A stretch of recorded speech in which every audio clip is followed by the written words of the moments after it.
तो आइए आज सुनते हैं एक और नई कहानी, नरक का मार्ग। रात, भक्त माला पढ़ते पढ़ते न जाने कब नींद आ गई। कैसे कैसे महात्मा थे जिनके लिए भगवत प्रेम ही सब कुछ था, इसी में मग्न रहते थे। ऐसी भक्ति बड़ी तपस्या से मिलती है। क्या मैं यह तपस्या नहीं कर सकती? इस जीवन में और कौन सा सुख रखा है? आभूषणों से जिसे प्रेम है वह न जाने, यहाँ तो इनको देखकर आंखें फूटती है। धन दौलत पर जो प्राण देता है वह जाने, यह तो इसका नाम सुनकर ज्वर सा चढ़ जाता है।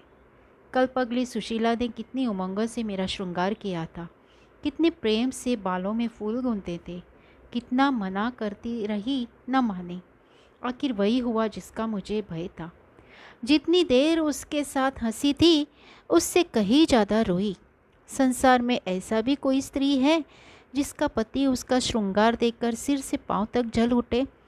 कौन ऐसी स्त्री है जो अपने पति के मुंह से ये शब्द सुने, तुम मेरा परलोक बिगाड़ोगी और कुछ नहीं, तुम्हारे रंग ढंग कह देते हैं, और उसका दिल विष खा लेने को न चाहे? भगवान, संसार में ऐसे भी मनुष्य हैं। आखिर मैं नीचे चली गई और भक्तमाल पढ़ने लगी। अब वृंदावन बिहारी ही की सेवा करूंगी, उन्हीं को अपना श्रृंगार दिखाऊंगी। वह तो देखकर न जलेंगे, वह तो मेरे मन का हाल जानते हैं। भगवान, मैं अपने मन को कैसे समझाऊं? तुम अंतर्यामी हो, तुम मेरे रोम रोम का हाल जानते हो। मैं चाहती हूँ कि उन्हें अपना इष्ट समझूं, उनके चरणों की सेवा करूं, उनके इशारों पर चलूं। उन्हें मेरी किसी बात से, किसी व्यवहार से नाम मात्र भी दुख ना हो। वह निर्दोष है। जो कुछ मेरे भाग्य में था वह हुआ। न उनका दोष है न माता पिता का, सारा दोष मेरे नसीब का ही है। लेकिन यह सब जानते हुए भी जब उन्हें आते देखती हूँ तो मेरा दिल बैठ जाता है, मुंह पर मुर्दनी सी छा जाती है, सिर भारी हो जाता है। जी चाहता है कि उनकी सूरत न देखूं, बात तक करने को जी नहीं चाहता। कदाचित शत्रु को भी देखकर किसी का मन इतना क्लांत न होता होगा। उनके आने के समय दिल में धड़कन सी होने लगती है। दो एक दिन के लिए कहीं चले जाते हैं तो दिल पर से एक बोझ सा उठ जाता है। हंसती भी हूँ, बोलती भी हूँ, जीवन में कुछ आनंद आने लगता है। लेकिन उनके आने का समाचार पाते ही फिर चारों ओर अंधकार। चित्त की ऐसी दशा क्यों है यह मैं नहीं कह सकती। मुझे तो ऐसा जान पड़ता है कि पूर्व जन्म में हम दोनों में वैर था। उसी वैर का बदला लेने के लिए इन्होंने मुझसे विवाह किया है। वही पुराने संस्कार हमारे मन में बुने हुए हैं। नहीं तो वह मुझे देख देख कर क्यों जलते और मैं उनकी सूरत से क्यों इतनी घृणा करती। विवाह करने का ये तो मतलब नहीं हुआ करता। मैं अपने घर इससे कहीं सुखी थी। कदाचित मैं जीवन पर्यंत अपने घर आनंद से रह सकती थी। लेकिन इस लोक प्रथा का बुरा हो जो अभागिनी कन्याओं को किसी न किसी पुरुष के गले में बांध देना अनिवार्य समझती है। वह क्या जानते हैं कि कितनी युवतियां उनके नाम को रो रही है, कितने अभिलाषाओं से लहराते हुए कोमल हृदय उसके पैरों तले रौंदे जा रहे हैं। युवती के लिए पति कैसी कैसी मधुर कल्पनाओं का स्रोत होता है। पुरुष में जो उत्तम है, श्रेष्ठ है, दर्शनीय है, उसकी सजीव मूर्ति इस शब्द के ध्यान में आते ही उसकी नज़रों के सामने आकर खड़ी हो जाती है।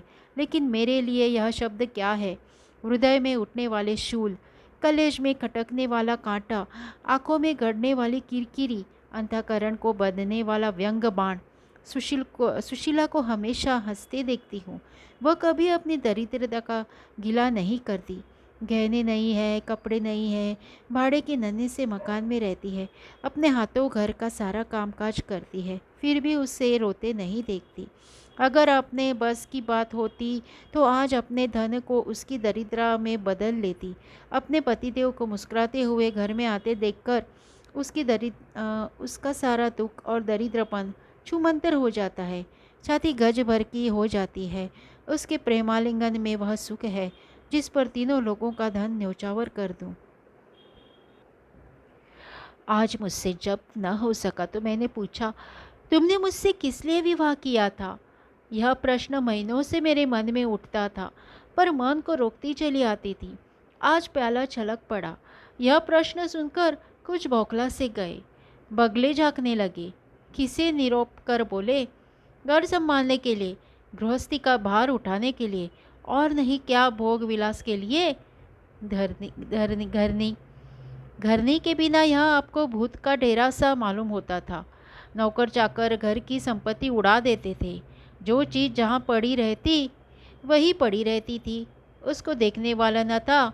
तो अब मालूम हुआ कि मैं इस घर की चौकसी करने के लिए लाई गई हूँ।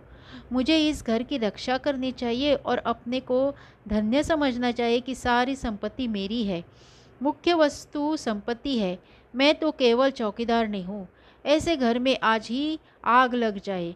अब तक तो मैं अनजाने में घर की चौकसी करती थी। जितना वह चाहते हैं उतना न सही, पर अपनी बुद्धि के अनुसार अवश्य करती थी। आज से किसी चीज़ को भूलकर भी छूने की कसम खाती हूँ। यह मैं जानती हूँ कि कोई पुरुष घर की चौकसी के लिए विवाह नहीं करता। और इन महाशय ने चिढ़कर यह बात मुझसे कही। लेकिन सुशीला ठीक कहती है, इन्हें स्त्री के बिना घर सुना लगता होगा। उसी तरह जैसे पिंजरे में चिड़िया को न देखकर पिंजरा सुना लगता है।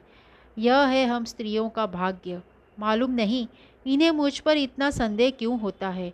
जब से नसीब इस घर में लाया है, इन्हें बराबर संदेह मूलक कटाक्ष करते देखती।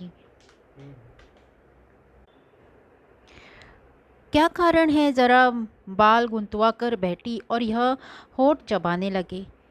कहीं जाती नहीं, कहीं आती नहीं, किसी से बोलती नहीं, फिर भी इतना संदेह। यह अपमान असह्य है। क्या मुझे अपनी आबरू प्यारी नहीं? यह मुझे इतनी छिचोरी क्यों समझते हैं?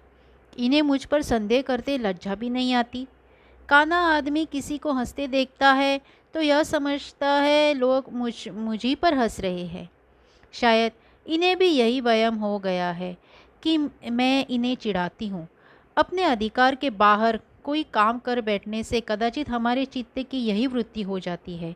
भिक्षुक राजा की गद्दी पर बैठकर चैन की नींद नहीं सो सकता। उसे अपने चारों तरफ शत्रु ही शत्रु दिखाई देंगे। मैं समझता हूँ सभी शादी करने वाले बुड्ढों का यही हाल है।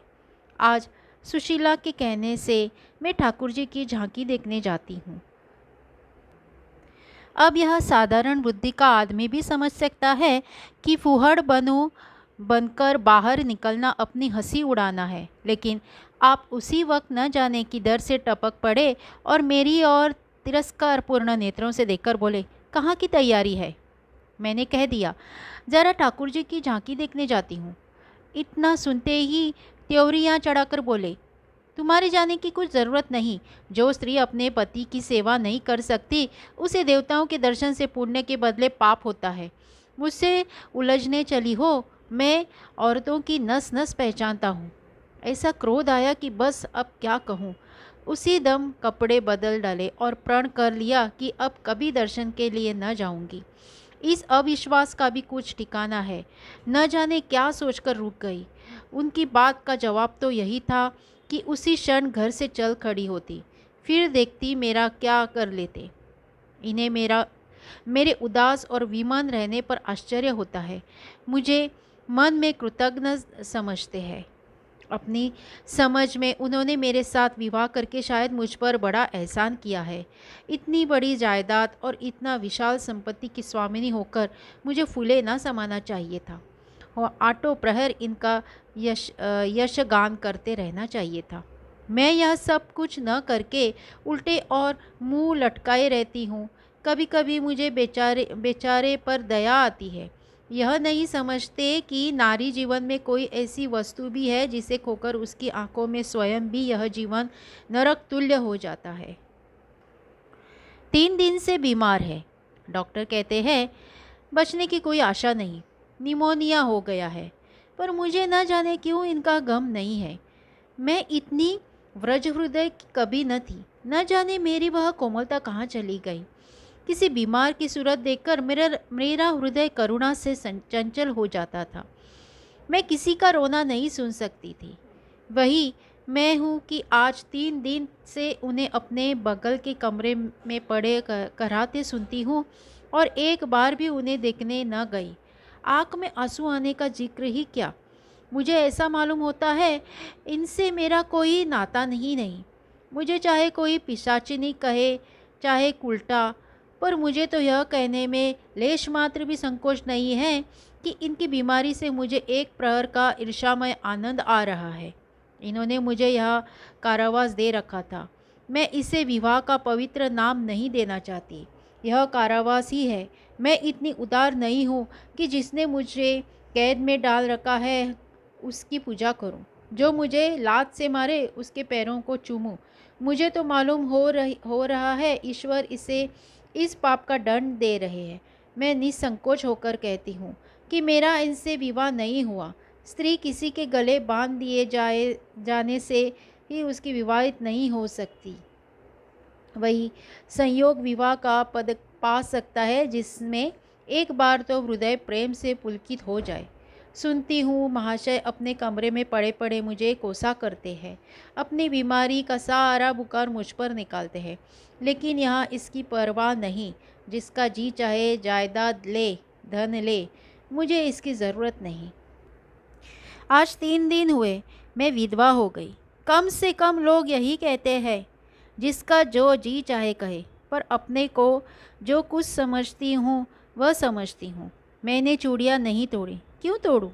मांग में सिंदूर पहले भी न डालती थी, अब भी नहीं डालती। बूढ़े बाबा का क्रियाकर्म उनके सुपुत्र ने किया, मैं पास भी न फटकी। घर में मुझ पर मनमानी आलोचनाएं होती है। कोई मेरे गूंथे हुए बालों को देखकर नाक सिकोड़ता है, कोई मेरे आभूषणों पर आँख मटकता है। यहाँ किसकी इसकी चिंता नहीं। इन्हें चिढ़ाने के लिए मैं भी रंग बिरंगी साड़ियाँ पहनती हूँ और बनती संवरती हूँ। मुझे ज़रा भी दुख नहीं है। मैं तो कैद से छूट गई।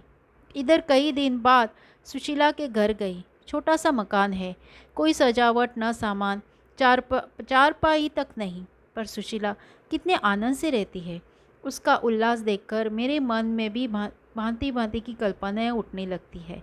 उन्हें कुत्सित क्यों कहूँ, जब मेरा मन उन्हें कुत्सित नहीं समझता। इनके जीवन में कितना उत्साह है।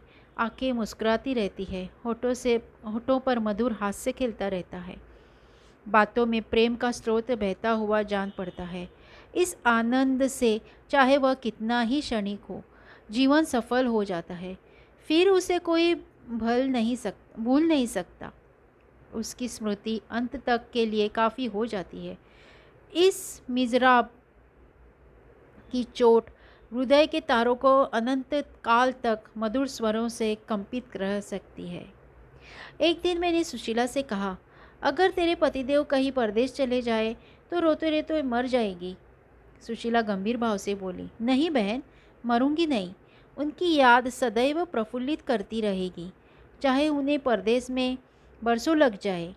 मैं यही प्रेम चाहती हूँ। इसी चोट के लिए मेरा मन तड़पता रहता है।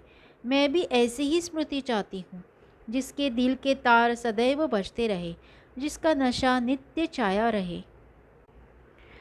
रात रोते रोते हिचकियाँ बंद गई। न जाने क्यों दिल भर भर आता था। अपना जीवन